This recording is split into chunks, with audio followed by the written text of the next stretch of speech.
Welcome to FMyst, where facts meet mystery. Here, every headline hides a deeper truth. Every incident leaves behind unanswered questions, and every story deserves a closer look. From crime and history to the unexplained, we uncover the hidden layers behind the news you thought you knew. A locked hotel room. A man found dead. No struggle, no robbery, and injuries so bizarre that even seasoned investigators were left speechless. This is the story of Greg Fleniken and the mystery of Room 348. September 2010, Beaumont, Texas. Greg Fleniken, a 55-year-old oil and gas landman, checks into the MCM Eleganté Hotel after a long day of work. To his colleagues and wife Susie, he's a steady, reliable man, the kind who lives a quiet life. But that night, Greg would never make it out of room 348 alive.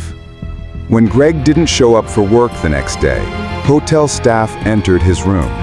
He was lying on the floor, lifeless. Everything was neat, wallet untouched, TV still glowing. It looked ordinary, too ordinary.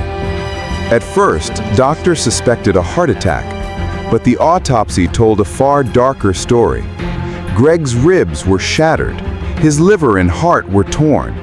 Even a peculiar wound was found on his body, yet there were no bruises, no cuts, no evidence of an attack. How could a man sustain massive internal trauma without a single mark on the outside? Greg's wife, Susie, wasn't satisfied. She wanted answers. Enter Ken Brennan, a former DEA agent turned private investigator.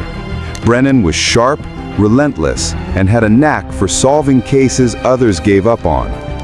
Brennan retraced every step.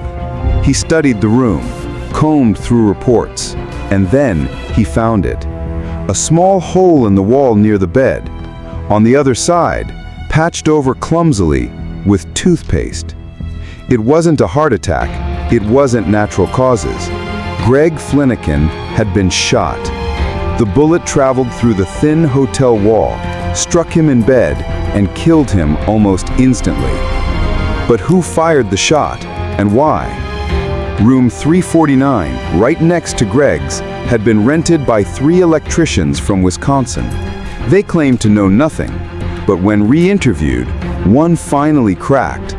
That night, after a night of drinking, one of them, Lance Mueller, had been fooling around with a pistol. He pulled the trigger. The bullet tore through the wall and into room 348. Instead of confessing, they patched the wall with toothpaste and walked away, leaving Greg to die. 2 years later, Lance Mueller was convicted of manslaughter and sentenced to 10 years in prison. In court, Susie Fleniken looked him in the eye and said, "You murdered him. With every lie you told, with every selfish deception, I brought you to justice." The case of room 348 is a reminder that sometimes the strangest mysteries hide in plain sight. A careless act, a single bullet, and a life stolen in silence. Thanks to persistence and truth-seeking, the mystery was solved. But for Greg's family, the scar will never fade. What do you think? Was justice served?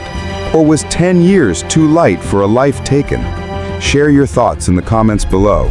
And if you enjoyed this deep dive into true crime mysteries, hit the like button, subscribe, and join us for more stories that prove reality is stranger than fiction.